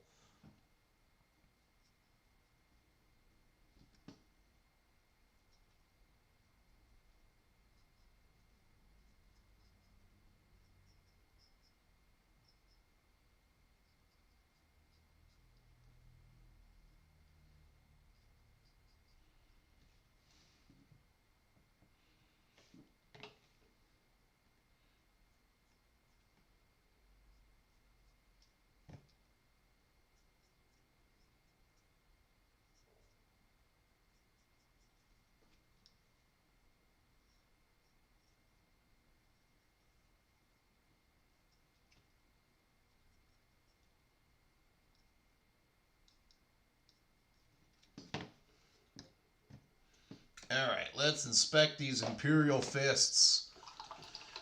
Careful not to move the wrong way. Shh. Careful not to move. Let's find dwarf flesh now. Got it. Alright. Let's see here. Oh, it was a 5-month battle. Alright, never mind. I'll take your word for that.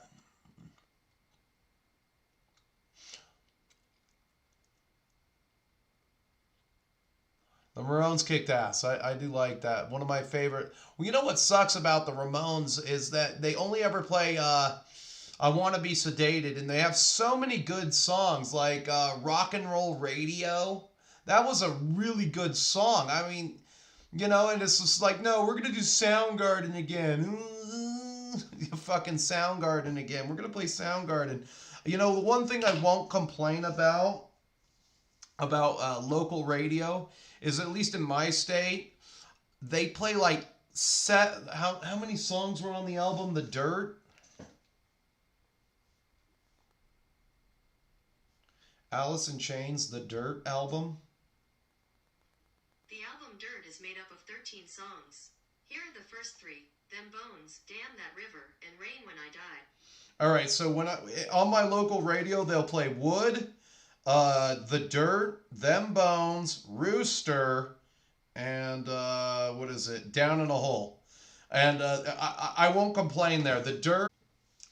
Have to wait for OBS to come back. Okay, OBS is back. The Dirt came out in 1992, and it stayed in the number 6 spot. The album stayed in the number 6 spot until like the year 2001. So yeah, that's like the soundtrack and the backdrop for my life was that entire frickin' album. It was just to have that much influence with one frickin' album. I mean, the entire album's a masterpiece. Yeah, my favorite song off of there, Angry Chair. Again, Angry Chair, that's on the Doom soundtrack. That made its way to the Doom soundtrack. Angry Chair, that's called Dark Hallways. It's Angry Chair.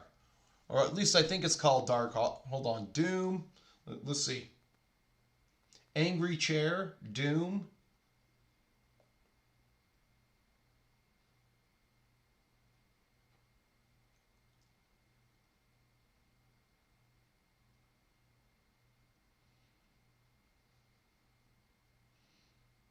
Adrian's Asleep. Yep, that's the one. Alice in Chains, Anger. Yeah. Oh, them Bones is yeah. They used like They used like 3 songs from the Dirt album alone. Oh, for this, we're gonna get the Sergeant back out here, and he takes a different color. He's gonna get an Adamantium Power Fist here, and this is Adamantium Black 09124.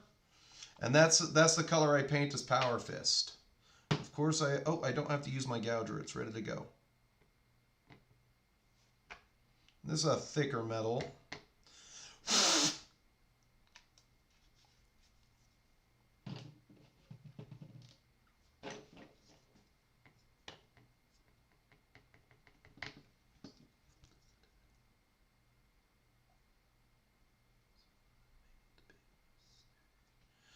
Now I'm sitting there thinking about Into the Flood again. Yeah, I won't complain about it. They play a lot of Alice in Chains. So, you know, I mean, take that with a grain of salt.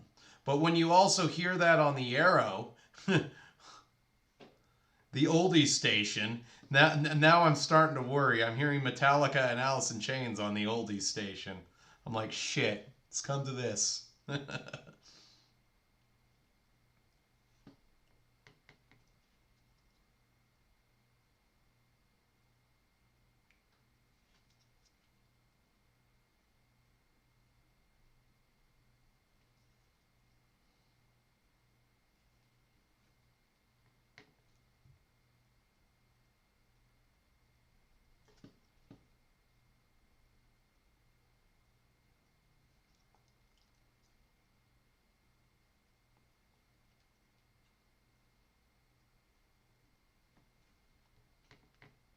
And I'll do up his broom handle for the pistol in this color as well, because it's out and it's convenient.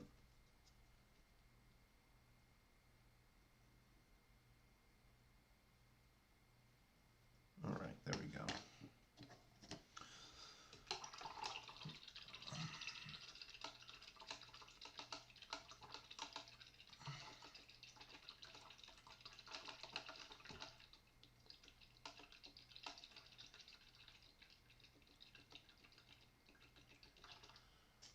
Michael Graves is singing for the Ramones in his spare time.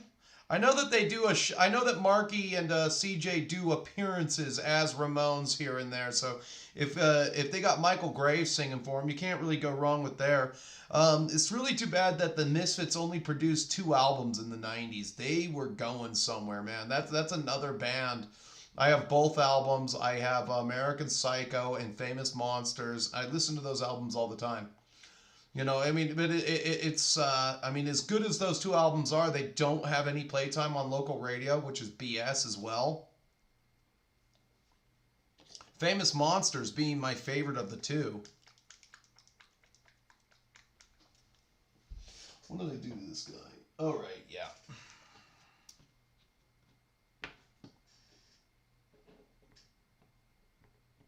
Of course.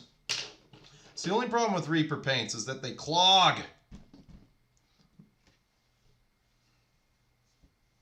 Keep my gouger clean.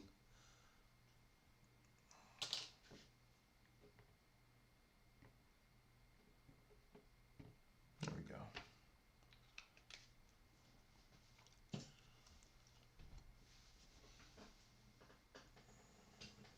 Still got 2 bars. Oh, settle. Okay. Yeah, fuck this back injury. God damn it. I can do it. I'm all hurt. That's funny as all hell. I'm all hurt. Like, I can get up and walk around just fine. But if I have to sit down on a chair, frick, I am so... and move around or do anything, I am so screwed. Like, I might take Monday off of work if I might take Monday off of work. I might have no choice. Like, I'm going to go for a jog Sunday, and that's it. I'm glad I went boxing, though.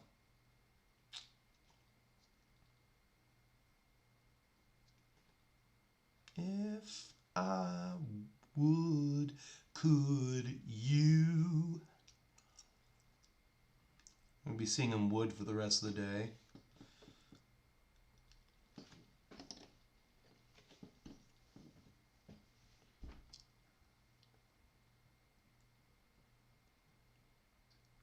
Yeah, I didn't come to Slayer until I was a little bit older. I was really all about the Misfits, the Ramones, imported punk rock albums from the Cockney Rejects, the Foreskins. Let's see, what's another band from Britain? The Business. Yeah, the all those albums that you had to buy on import, like any Cockney Rejects album, War on the Terraces, We Can Do Just Anything. All of that old British punk rock, that combative British punk rock we were all listening to that when I was like 13, 14 years old.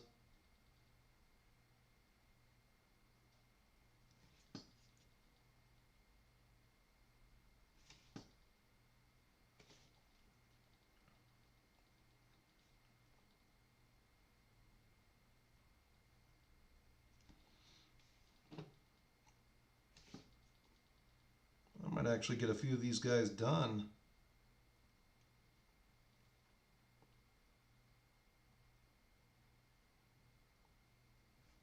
This is and on the guns, this is Templar Blue from the Vallejo range, 09056. Again, that's 09056. It's the best way to find these colors. Just type the number in on their search engine.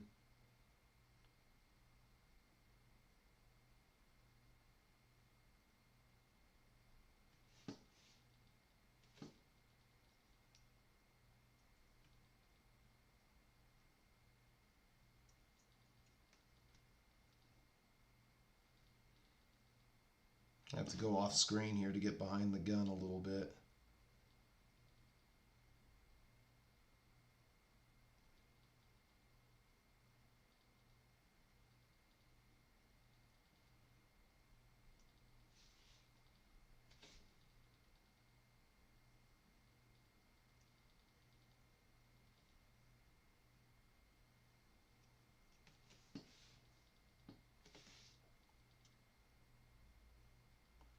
Yeah, but it's always hard getting behind those guns.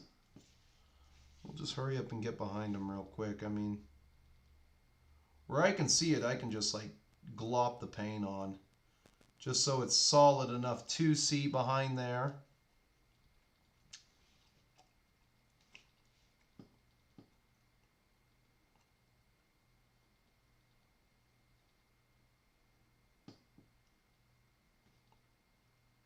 But this is like one project where I'm just using metallics and washes to paint a figure, and I'm not ending the model with a wash. I am going to wash the guns with a little bit of strong tone, but that's about it, because guns are a little bit greasy.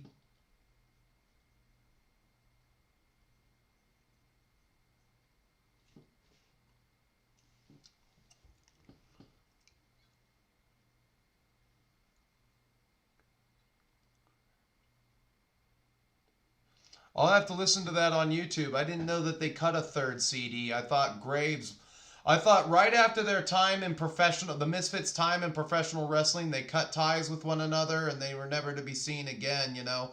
You know what's funny is how when they're not in a band together is how they're able to make a living with what, you know, it's how they're able to continue and make a living.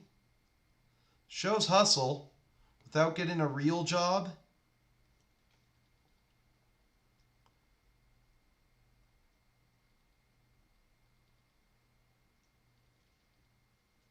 Like, I'm surprised Doyle was able to make a living.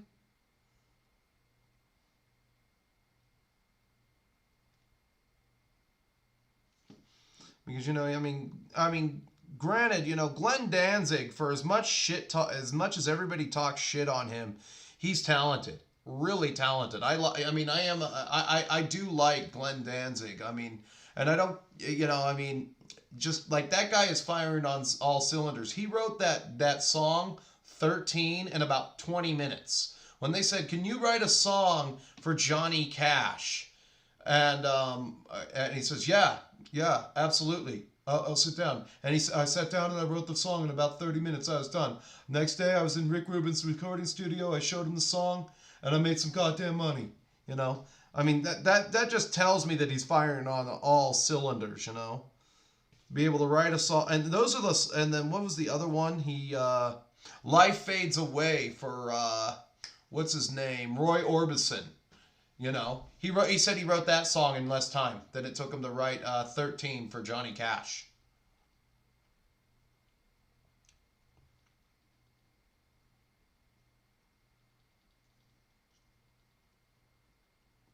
It sucks his comic book label went woke. I had high hopes for Verotic.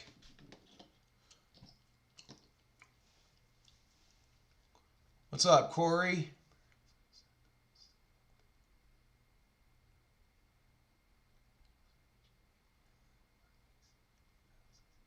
No, they are not Thousand Sons. Let's see. I can pull this. All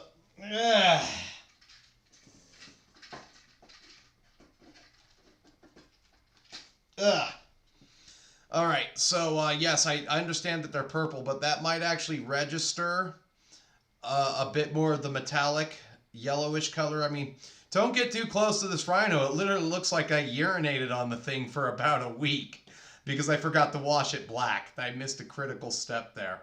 But yeah, a metallic yellow color. Just something different, and you know, why not? I kind of like this scheme, the blue and the metallic yellow with the purple metallic, you know. Just something different. I could have done them the traditional way. It's just like, you know, but I don't want to be I didn't want to be painting Imperial Fist till the cows come home. I've also seen a lot of Horus Heresy armies painted purple for some reason as Imperial Fists.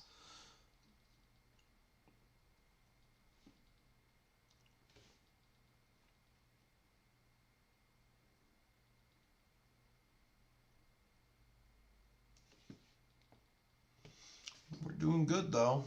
What do you call it? I'll just end the stream. What do you call it? I'll just end the stream. I am not getting up to check my battery life again.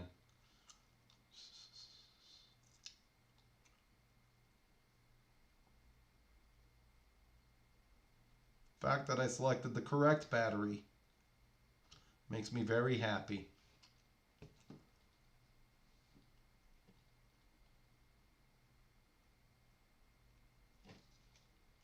I think that's about as good as I can do.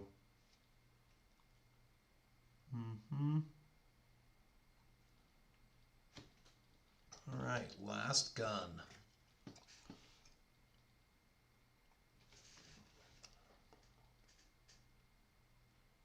The Cockney Rejects kick ass. I like that. So it just makes you want to get up and move. It's fight music. It's combative. That's why we liked it. It really rang home for a lot of us. We spent like $30 to get the Cockney Rejects, the first Cockney Rejects album. We pulled our money to buy one album because it was an import. And of course, back then, if you bought an import, they were expensive. They were really expensive.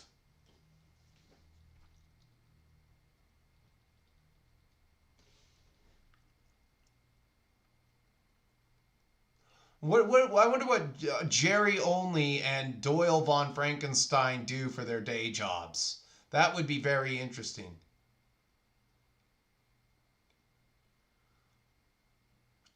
That would be interesting. I mean, what would Doyle von Frankenstein do for a day job?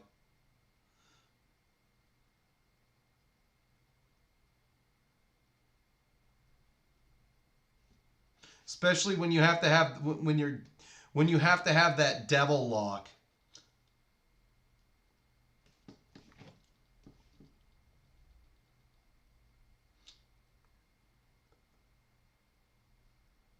Granted, I used to do my hair that way when I was like in my 20s. When I was like 20, I had the 3 devil locks coming down. I always had to wear a hard hat, so it always lost its meaning.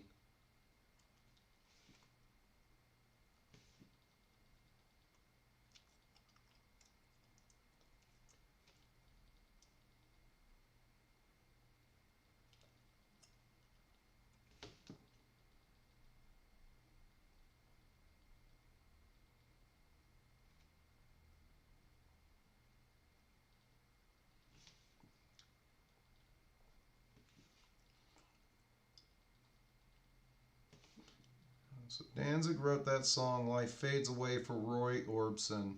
Really good song. Makes his money.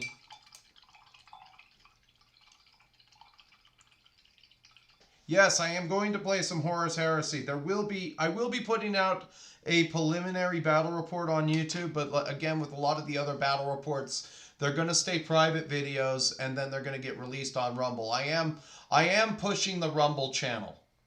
Now, I might not have to push the Rumble channel if YouTube is going to let up on me algorithmically.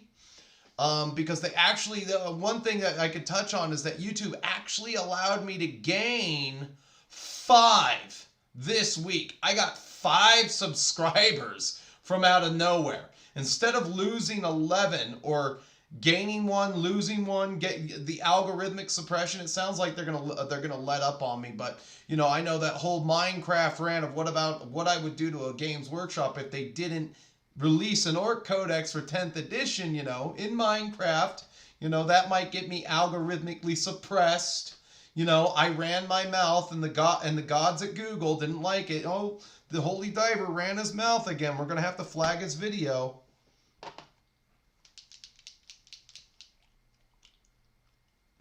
We're going to have to flag his video. Trust me, we'll be okay. Fed's got way better things to do than come and arrest my sorry ass. Or maybe not.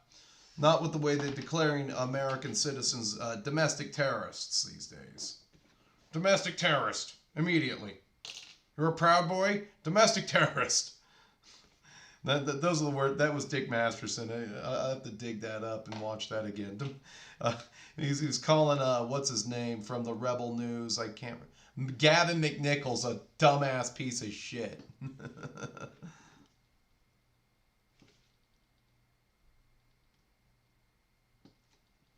Use a different brush. So I'm just gonna hurry up and put metal on my. Highlight the metal real quick with the what was this? Gunmetal.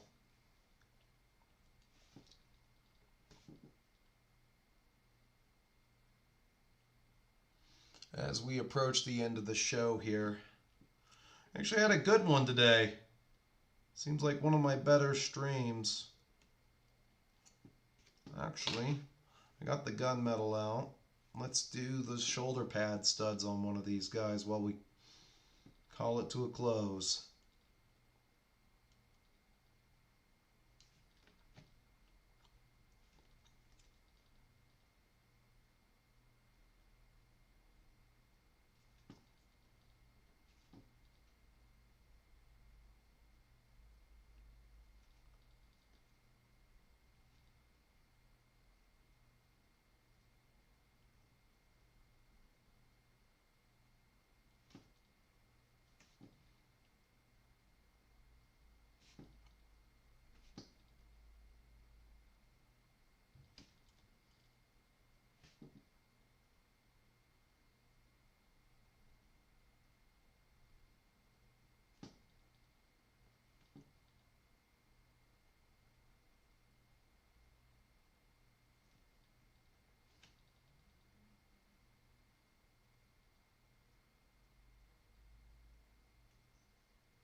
Can we finish one before the tolling of the bell? That's the key word there.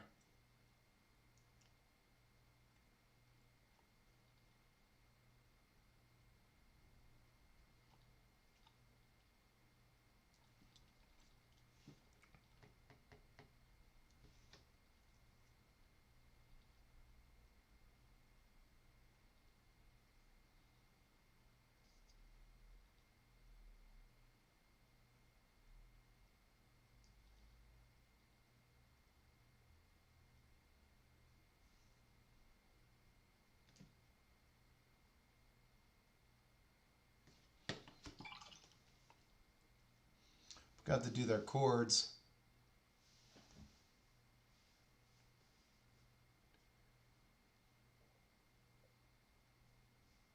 Oh, I know the reunion shows for the Misfits. You're absolutely right there. I was gonna, at about the same time, I had a choice between Adepticon and a Misfits concert, and what do you call it? Uh, I couldn't even get a ticket. Tickets sold, like I knew when the tickets went on sale. I was there. I tried to get a ticket to go, because they did a show in Chicago, and I just ended. I think that year I ended up going to it. That was my last Adepticon, and I did it with Hayden, and that's what I did. I didn't even have a chance, not even a shot, and I was willing to pay. I was willing to pay big money to go see the Misfits, because that would have been the shit right there.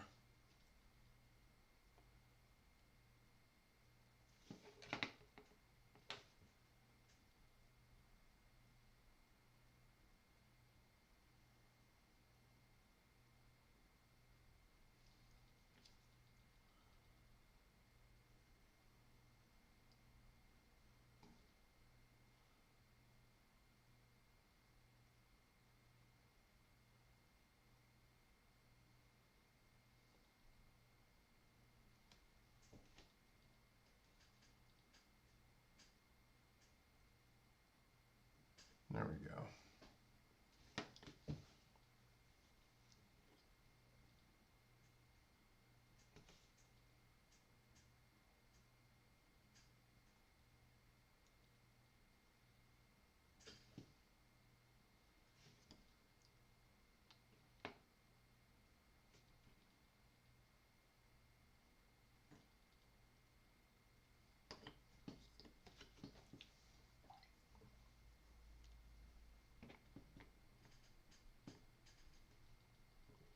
Get into a little bit of that adamantium and do this up real quick here.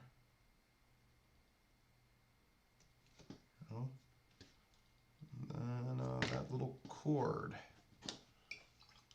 All right. I did get one done. I'll take it.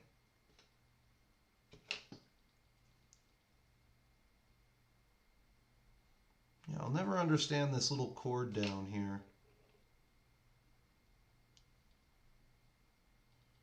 Doesn't have any between the... Oh, he's got the little one right there.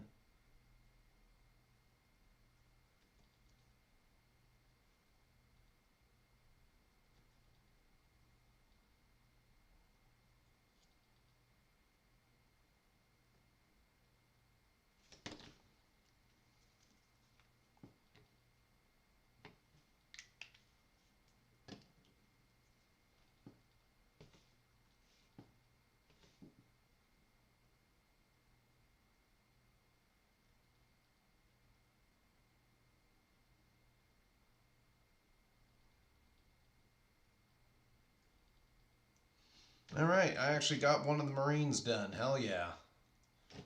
Hell yeah. That's one I don't have to worry about. He just needs a little bit of wash, and we're going to get it. We're going to end the show after 2 hours. That's okay, though. I can take it. 1 drop of water.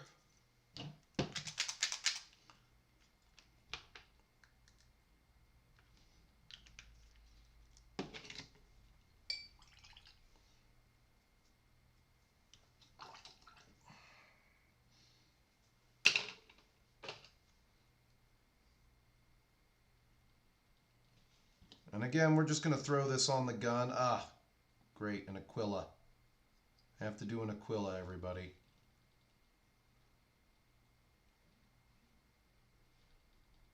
Hold on here.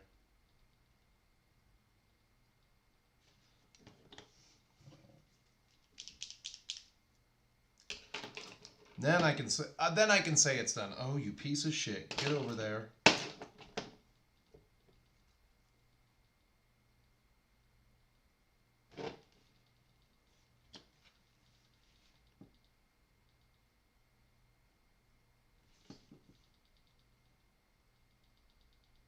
Freaking Aquilas. Should put this over there. All right. All right, here we go. Here's the finished product. Very simple, very easy to do. Nothing special. A little bit of wash is all on the gun there, again. I'll probably be a little bit more Beastman heavy next week if I get some real work done. But I will take that. I will take that. Let's do one more gun up, though. This guy's going to need his flesh.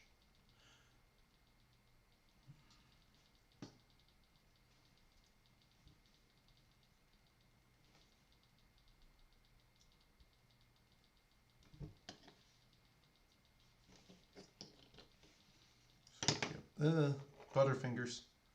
Hurry up and do one more of these. I gotta wait for that gold to dry, but I want to hit the gold with the wash before I cut out the stream and everything.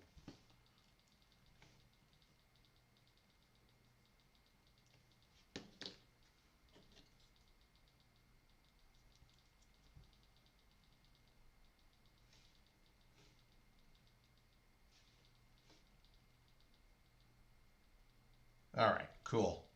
One Marine down, 9 to go with a Rhino. Hell yeah. Then I just gotta base those guys and I can get out of that. Anyway, I know this is a little bit senseless here. If I bend over and I walk over here and I get this crap like that, I can post up back into this chair. All right, again, no big deal. If you're looking to support the channel and getting yourself a t-shirt, we got this model available, the D6 Mafia. This Monsters Masquerade with the cool bat skull looking thing, and then I've got I call this one the HT Special. This is the one I selected. We got the one with the Ravens print on it right here. And the most economical way is to join in at the $10 tier. Portions of the proceeds will go to help furnishing tables for Gatekeeper Con. My goal is to be able to furnish 6 tables, of which I can furnish 3 on my own right now. So I do want to kind of put that into the inner workings here. I don't know how many people would show up, but it seems like something that people might want to do. Anyway, as you know, YouTube has many features you can use to interact with me. You can like the video, dislike the video, comment, or subscribe. But until I see you again, don't forget to check me out on Instagram and Rumble. Link in the description to both. And then we'll see you in the next one. Keep painting, keep playing, and stay metal, my friends. Thanks for tuning in.